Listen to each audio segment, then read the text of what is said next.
11주차 상담 계획 수립과 보고서 작성 요령 1강 강의를 시작하겠습니다. 본 강의는 학지사에서 발간한 김용태에 이어서 슈퍼비전을 위한 상담 사례 보고서를 참고하였습니다. 본차시 수업 목표는 접수 면접의 내용, 접수 면접에서 고려해야 하는 중요 사항, 접수 면접자의 기본 자세, 상담의 구조화와 상담 관계 형성, 촉진적인 상담 관계 형성에 방해되는 태도를 이해하고 상담 계획을 수립하여 상담을 실시할 수 있는 역량을 기르는 데 목적이 있습니다. 접수 면접이란 말 그대로 처음 상담 기관을 방문한 내담자를 맞이하는 면접으로 접수 면접은 상담 기관의 규모나 성격, 역할 등에 따라 선택적으로 이루어질 수 있습니다. 규모가 큰 대학이나 공공기관에서 운영하는 상담실의 경우 숙련된 상담자, 상담 수련생 등의 인력들이 근무하고 있어 접수 면접이 기본적인 상담 절차의 일환으로 이루어지고 있지만 규모가 작은 상담소에서는 접수 면접과 상담을 분리해서 하는 경우는 흔치 않습니다. 접수 면접을 담당하는 상담자와 이를 의뢰받은 상담자가 별도로 근무하고 있는 상담실에서는 접수 면접과 상담 진행이 확연히 구분되어 이루어지지만 소규모 상담소에서는 접수 면접 절차를 별도로 거치지 않고 첫 회기 상담이나 초기 상담에서 접수 면접이 동시에 이루어집니다. 학교 또한 이와 유사한 상황이라고 할 수 있습니다. 즉 한두 명이 근무하는 학교 상담실이라면 접수 면접은 곧 초기 상담이 시작된 것으로 볼 수 있습니다. 이러한 관점에서 접수 면접은 모든 상담에서 이루어지는 과정이므로 접수 면접의 내용과 절차에 대해 충분히 이해하고 유능감을 확보할 필요가 있습니다. 접수 면접의 내용. 접수 면접에서 다루는 내용은 상담 신청서의 내용과 연계하여 이루어질 필요가 있습니다. 다음에 열거하는 것은 접수 면접에서 통상적으로 다루는 내용이므로 상담 기관의 성격과 여건에 맞게 변경될 수 있습니다. 먼저 기본 정보. 기본적 정보로 접수 면접의 날짜, 내담자의 이름, 성별, 나이, 학년, 가족 관계, 이전 상담 경험, 상담실에 오게 된 경위, 접수 면접자의 이름 등을 파악하여 기록합니다. 다음 호소 문제는 접수 면접자는 내담자가 상담을 받으려는 이유, 즉 상담실에 찾아오게 된 과정에 대해 듣습니다.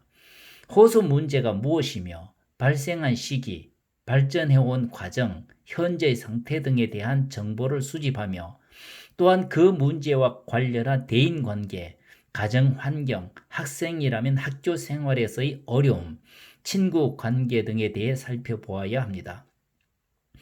접수 면접에서 복합적인 문제를 호소하는 내담자의 경우 여러 문제를 동시에 쏟아내기도 합니다.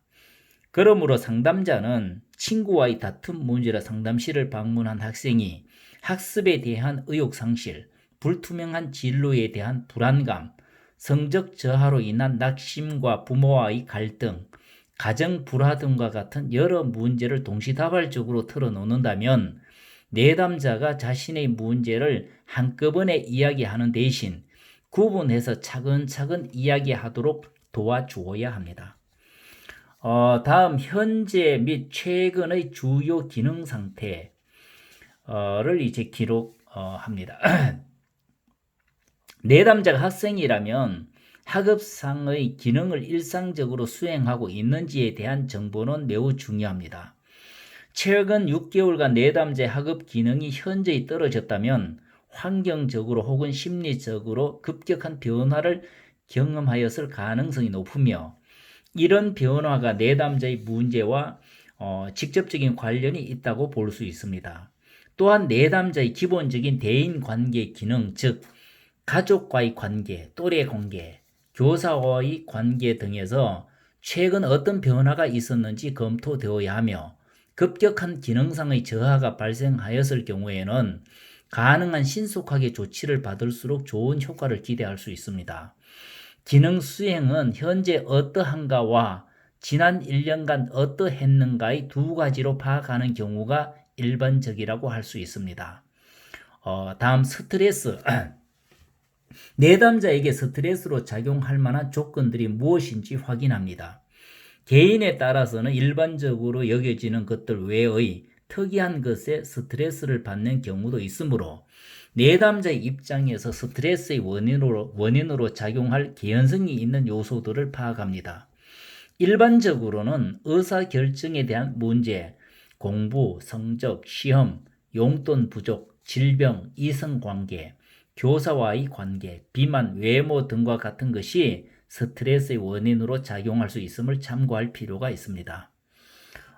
다음 사회적 심리적 지원에 대한 기록은 어렵고 힘든 일이 생겼을 때 자신의 문제를 이야기하면 들어주고 힘이 되어줄 사람이 있다면 사회적 지지 자원이 있는 사람이라고 할 수 있겠습니다.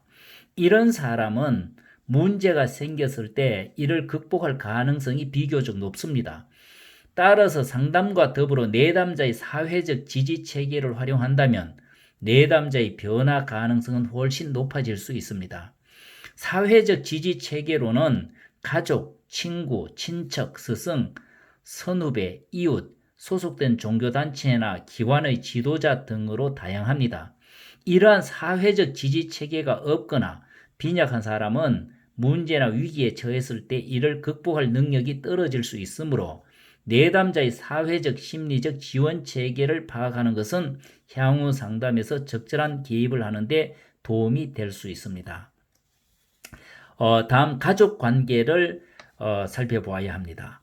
가족 배경에 대해 방만한 정보를 수집하기보다는 호소 문제가 가족 관계에서 어떻게 시작되고 유지되는지의 관점에서 가족 관계를 파악하는 것이 도움이 됩니다. 이렇게 얻어진 가족 관계에 관한 정보를 한눈에 파악할 수 있게 해주는 것으로 가계도가 있습니다. 가계도는 각 가족 구성원이 한 세대에서 다음 세대까지 생물적, 법적으로 어떻게 관련되는지를 도표로 묘사하는 것으로 접수 면접에서 내담자의 세부적인 가계도를 그릴 수 있을 만큼 충분한 정보를 얻기에는 시간이 부족하지만 대략적인 수준에서라도 내담자에 대한 가계도를 그려보는 것은 내담자를 시각적인 차원에서 이해할 수 있습니다. 가계도를 위해 접수 면접에서 얻어야 할 정보는 내담자의 인구학적 정보, 즉 가족 구성원에 관한 살아있는 통계 수치로서 출생, 결혼, 별거, 이혼, 질병, 사망 등의 날짜, 형제 순위, 인종, 계층, 종교적 배경, 학력, 직업, 거주지 등이 포함될 수 있습니다.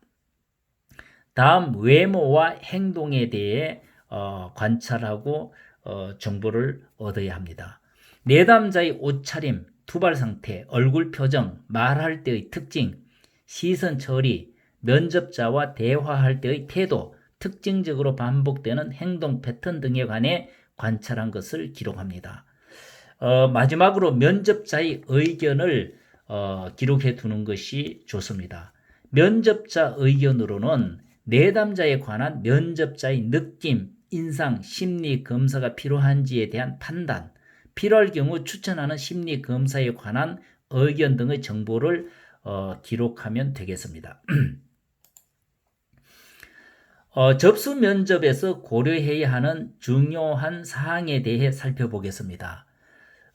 먼저 편안한 분위기를 조성하는 것은 매우 중요합니다. 통상 상담실을 방문한 내담자들은 상담에 대한 편견, 거부감, 자신이 문제가 있는 사람으로 취급될 것 같은 불편감, 낯선 환경 등으로 인해 긴장하고 경계하는 태도를 보일 가능성이 높습니다.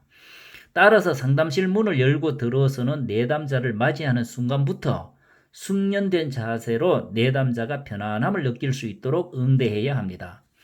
상담자는 내담자의 첫 만남에서 발생하는 어색함을 자연스럽게 처리할 수 있도록 훈련되어야 하며 방문하는 내담자와의 첫눈 마주침, 맞이하는 몸짓, 자리로 안내하는 과정, 처음으로 건네는 인사말과 이어지는 첫 질문 등의 1년의 첫 만남의 서두에서 이루어지는 과정에서 내담자가 긴장을 풀고 편안함을 느낄 수 있도록 배려하여야 합니다.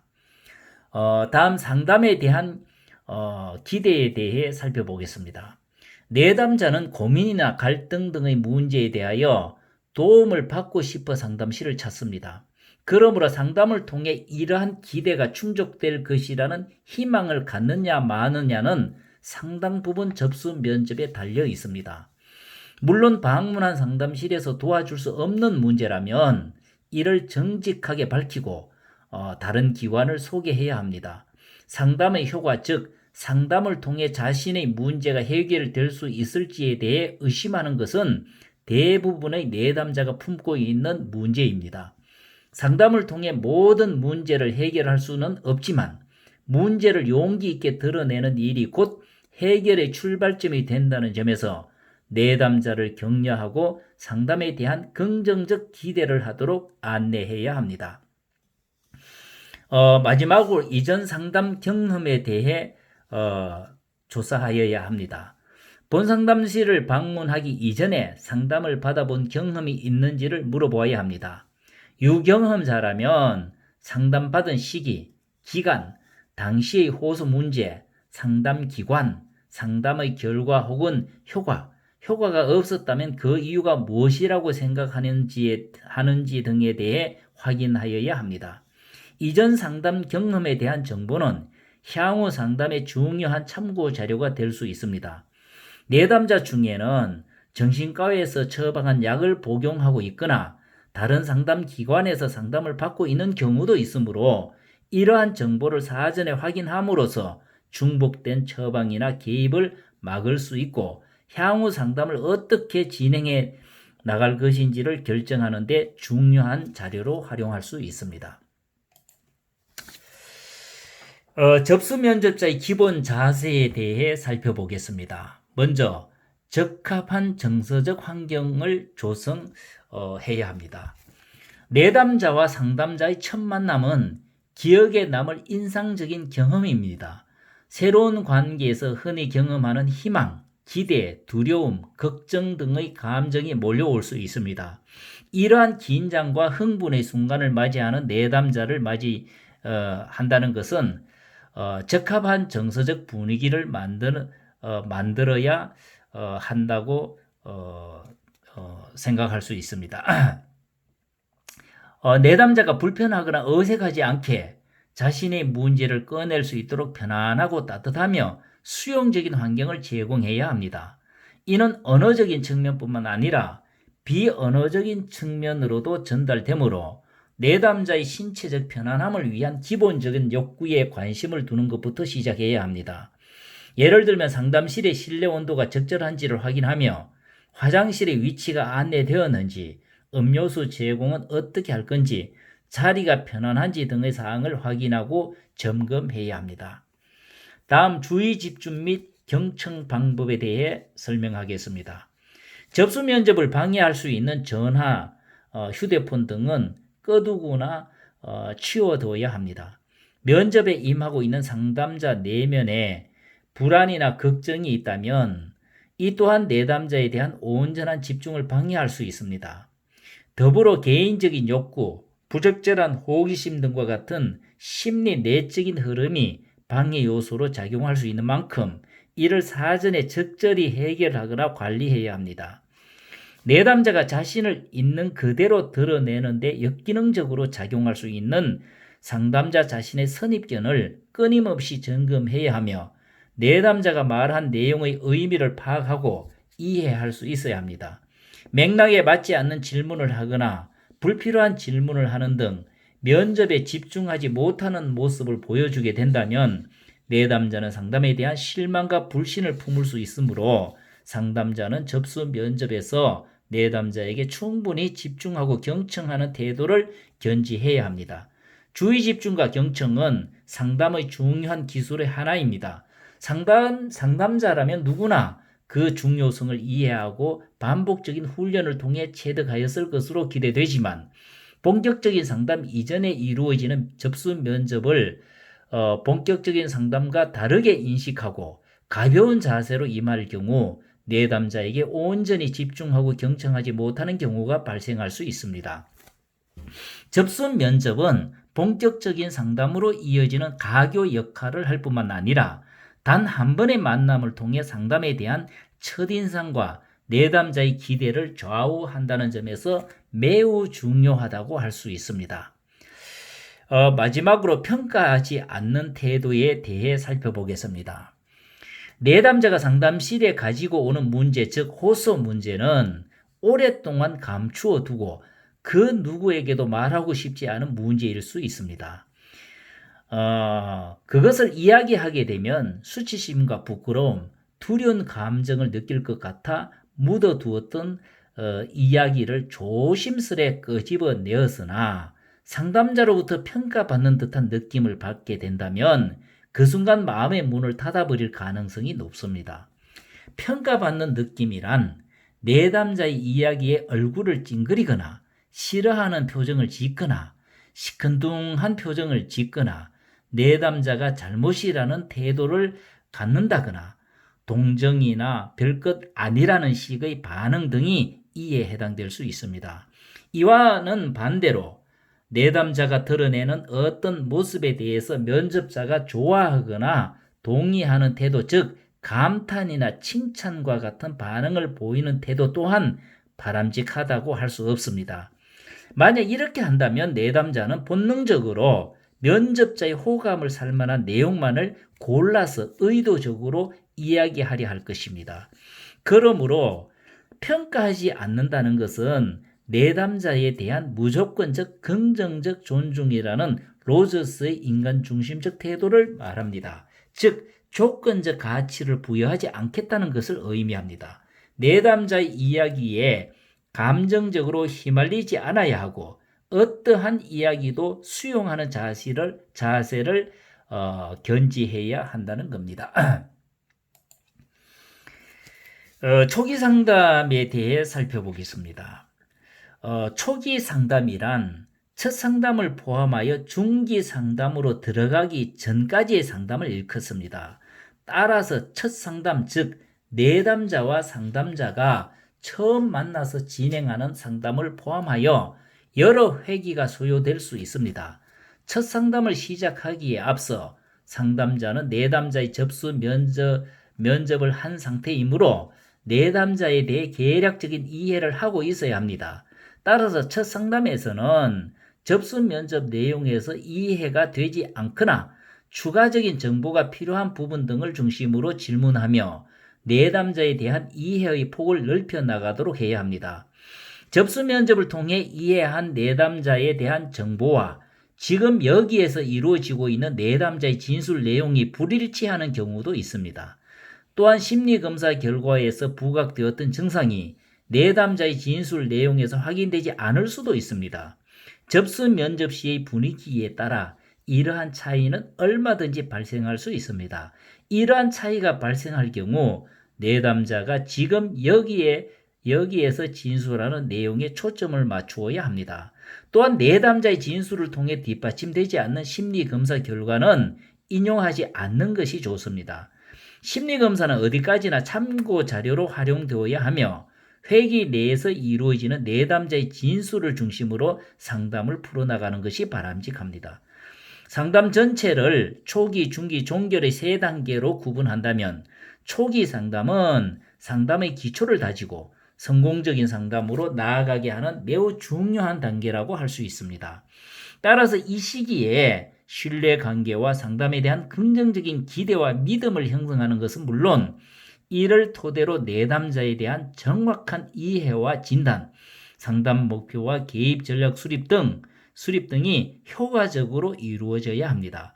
초기 상담에서 다루어야 할 내용들은 상담 구조화하기, 내담자의 문제와 증상 및 관련 내용 확인하고 보완하기, 내담자 이해에 필요한 추가 정보 수집하기, 내담자 정보를 바탕으로 사례 개념화하기, 상담 목표 설정하기, 개입 전략 수립하기 등으로 정의할 수 있습니다. 상담 구조화에 대해 살펴보겠습니다. 상담 구조화란 내담자와 상담자 간에 상담에 대한 기본적인 기대를 맞추어 나가는 과정으로 상담 전반에 대한 안내, 즉 오리엔테이션 과정이라고 할 수 있겠습니다. 상담 구조화 시에 다루어야 할 내용은 다음과 같습니다. 첫째, 상담 여건에 대한 설명으로 상담 시간, 상담 빈도, 일주일에 한 번을 할 것인가, 아니면 한 달에 몇 번을 할 것인가 등 이것을 이제 빈도라고 할 수 있겠습니다. 예상 상담 횟수, 상담 장소, 상담 시간 변경 시 연락 방법 등에 관해 안내하며 주당 만남의 횟수, 상담 시간, 상담 비용 등에 대해서는 상담자와 내담자가 상호 논의하여 결정하는 것이 좋습니다. 둘째, 상담 관계에 대한 설명으로 상담자 역할, 내담자의 역할, 관계의 성격 등에 대해 안내하며 앞으로 상담에서 어떤 일을 하게 되는지, 내담자는 어떤 태도로 상담에 임해야 하는지 등에 대해 설명합니다. 셋째, 비밀 보장에 대한 설명으로 접수 면접 당시에 이미 비밀 보장에 대해 안내되었지만 새로운 사람과 상담을 시작하게 된 상황이므로 이를 다시 설명할 필요가 있습니다. 물론 접수 면접자와 상담자가 같을 경우에는 굳이 이렇게 이제 되풀이할 필요는 없겠지만 접수 면접자와 상담자가 다를 때에는 이렇게 안내해 주는 것이 바람직합니다. 내담자와의 상담 내용을 제3자 즉 누구에게도 발설하지 않는다는 것에 대해 안내해야 하며 비밀 보장은 성인은 물론 미성년자에게도 동일하게 적용됩니다. 간혹 아동이나 청소년을 상담한 내용이 내담 학생의 동의 없이 부모나 교사에게 전달되는 경우가 있는데 어린 학생이라도 상담에서 말한 내용을 선생님이나 부모로부터 듣게 된다면 매우 당혹스러울 것이므로 이는 상담에 대한 거부감으로 이어질 수 있습니다. 따라서 부모나 교사에게 상담 내용이 알려지지 않도록 신중한 배려가 필요합니다. 비밀은 반드시 보장되어야 하지만 예외적인 상황이 있음을 알려주어야 합니다. 그러한 예외적인 비밀 보장이 되지 않을 수 있는 예외적인 상황이라고 하는 것은 내담자의 자해나 자살, 가해, 타살 등과 같은 위험이 감지될 경우는 예외적으로 다른 사람에게 이야기할 수 있습니다. 이는 내담자를 보호하기 위한 것입니다. 필요에 의해 상담 내용을 녹음하고자 할 때는 반드시 내담자의 동의를 얻어야 하며 내담자의 동의를 얻은 경우라 하더라도 내담자가 녹음되고 있다는 사실 자체에 신경이 쓰여 상담이 지장을 받고 있다고 판단이 되면 녹음을 중단하는 것이 바람직합니다. 다음은 학생 내담자에게 비밀 보장에 관해 설명하는 예시입니다. 여러분들이 요 예시를 그대로 이제 활용할 수 있겠습니다. 한번 예시문을 읽어보도록 하겠습니다. 길동이가 상담을 받는다는 것과 길동이가 여기서 이야기하는 모든 내용에 대해서 누구에게도 이야기하지 않을 것입니다. 모든 이야기는 비밀로 할 것입니다. 하지만 길동이가 자신이나 다른 사람을 해치거나 위험한 상황에 있다고 판단되면 다른 사람, 즉 부모님이나 선생님에게 이야기할 수도 있습니다.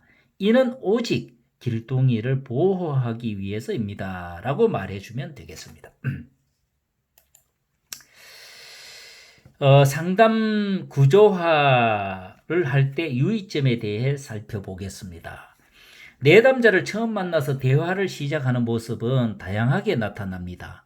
어떤 내담자는 자리에 앉자마자 자신의 이야기를 자발적으로 털어놓는가 하면 어떤 내담자는 조심스럽고 경계하는 태도를 유지하며 이야기를 어렵게 이어갑니다.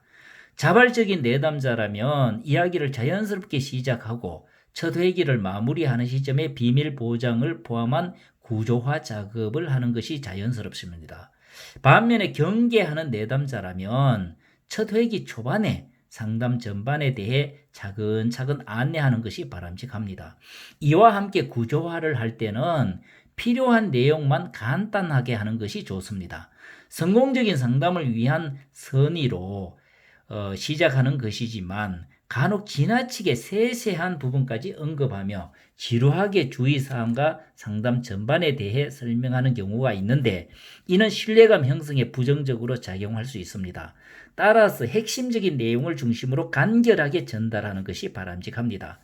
상담 초반에 필수적인 내용들에 대해 안내하였더라도 상담을 진행하다 보면 구조화에 대해 다시 설명할 상황들이 발생하곤 합니다. 시간에 늦거나 예고 없이 상담에 나타나지 않는가 하면 조기 종결을 요구하거나 부과된 과제를 제대로 해오지 않기도 합니다. 이런 사안이 발생하면 그때마다 다시금 적절하게 구조화를 해야 합니다. 즉 필요할 때마다 구조화를 실시함으로써 상담의 틀을 효과적으로 유지해 나갈 수 있음을 유의할 필요가 있습니다. 상담 관계는 상담 장면에서 특정한 의사소통 기술을 사용하여 내담자가 인지, 행동, 정서 면에서 변화하고 성장하도록 조력하는 의도적이고 체계적인 관계라고 할 수 있겠습니다. 이는 한마디로 촉진적인 상담 관계, 라포, 작업 동맹 등으로도 표현됩니다. 이 세 용어는 강조하는 측면에 따라 약간의 차이가 있습니다.